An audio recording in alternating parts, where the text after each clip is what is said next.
Hi, I'm Chris Sawyer, the Sommelier to the Stars. We're kind of a little bit incognito today because we're talking about Vouvray. We've got secrets to share with other people. So it's not just me, but Pamela Busch as well. Hello, Pamela. How you doing? Ooh, the light. Yeah, the light.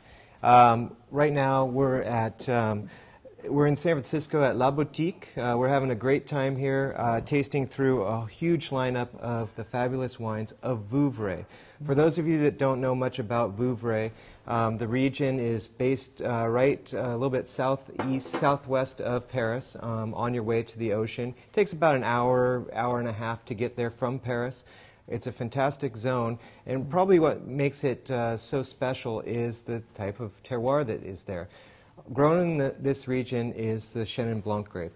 It is not only the most concentrated region in France for the Chenin Blanc grape, but it's also the greatest, in our opinion, one of the greatest spots in the world for white wine in general. Yeah. So that's what's so amazing. We're going to be tasting this new wine, and this is Benoit Goutier. This is the 2010 vintage of the Argilex. Argilex. I'm sure a French person out there is saying I'm butchering it too, but we're butchering it. But Argilex. Yeah. But it is a sect, so that means it is a dry, still wine. And this is just a fantastic producer. But here we are once again.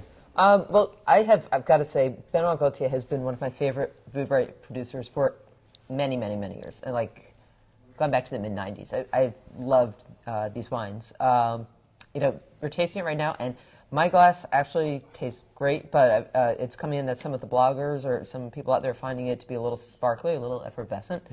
I'm not sure why, because I've had a few different bottles, but so, you know, maybe there is a little CO2 that's trapped in it, but I'm not getting it. I'm not really getting that, but I am getting what S.L. Hausman's getting, and that's definitely the aromas of honey right off the nose. Absolutely. And the floral components of this. This is really true.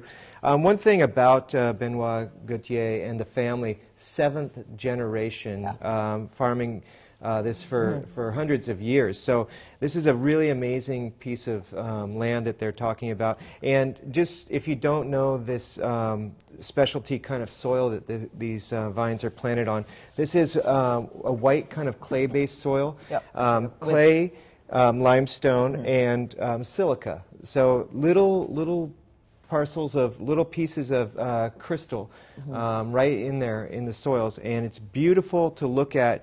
Kind of sandy, but just amazing. And that's where these grapes have been planted for a long time. Yeah, and this is actually, Argilex is, for Gautier, it's one of their more recent wines. Right. Now, granted, more recent being relative, because they've been making wine for 200 years. But this wine, I believe, the first vintage was sometime in the last decade or so. And I could be wrong there. But I know they get it from 2 different parcels from the estate as well, and they make a demi-sec as well as a sec from it, and I mean, I think it's a really pretty wine, and you can really, like, the mineral component really comes out. Yep. I had a bottle of it the other night, and it was, first of all, at first it was so incredibly floral. Yep. As Vouvray can be.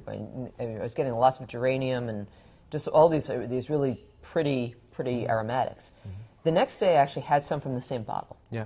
And while it wasn't as floral, the mineral tones were really shooting out of it, and it was delightful. And actually, where the first day it had this freshness, and the second day it kind of seemed like a much more like heady wine in a sense. So I had the same thing happen to me too. I tried it a few days ago, and I loved it the first night. The next day it just really opened up a lot more and showed a lot more about the site itself. To me, this has got layers of flavors. It's got a little bit more of an exotic fruit component. There's a little bit of guava, a lot of citrus, but more of that lime lemon kind of note to it. Speaking of exotic, though, our Predator finds that it has some sweet bazooka bubblegum and banana taffy.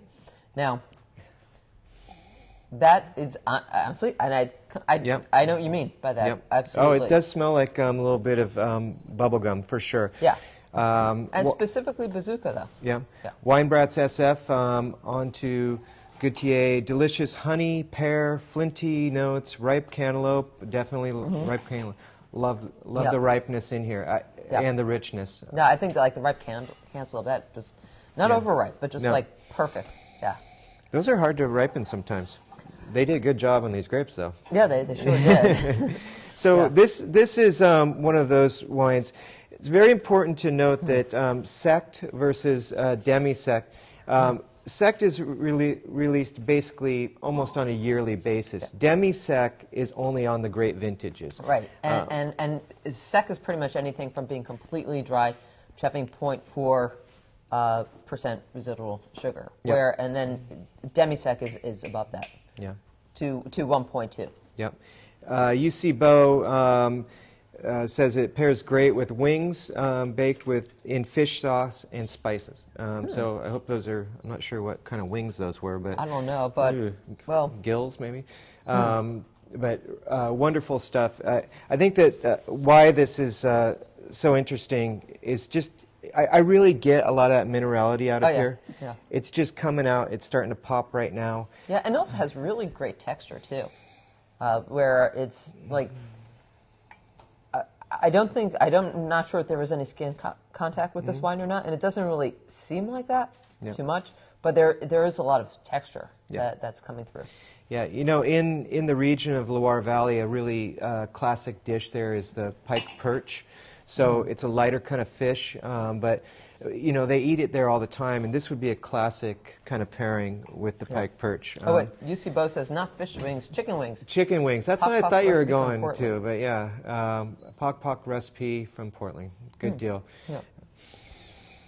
The aromatics are still continuing to open up. Pretty color. You can see that this is more of a golden color. This is not like Sauvignon Blancs that are very light, kind of more of a hay or light hay. It's kind of a darker kind of color of grape. What's interesting about this region just overall, though, is that the summertime, it's warm there. It's continental, so it's inland and it's warm, but it really tapers off in the fall. So, and because of that, it's actually one of the longest seasons of the year is in this region. They're usually picking in November, so right now, they might even still be picking right now. Right, which is why you have the different levels of wine where you get from the sec to the demi-sec, and then getting to the Milieu and wines that have botrytis. Yeah, I think it's amazing.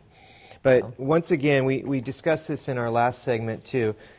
These wines are not only a great value, this one is right in the $20 range. And this is a wine you could lay down for 10 years. Yeah. Yeah, under $20 actually. Yeah. But it's a fantastic wine, but 10 years in the cellar, just buy a case of it. I mean, that's an easy way of doing it. Share it right now with Thanksgiving, and then get right into it for saving some for the long run. Yeah. Without further ado, we're going to be testing this in more detail right now, but thanks once again on behalf... we're going to go back incognito to do that. Yeah, exactly. For Pamela, I, and the rest of the great staff here, we're really excited about sharing this great information with you, and thanks once again. And we really do want to thank the staff. Yeah. Yep, everyone has, you know, you only see the two of us, but, you know, we have a major motion picture going on here. Taste Live, don't forget it. And to follow this wine and the other producers in the Loire Valley and the Vouvray region in particular, go to loirevalleywines.com. Thanks.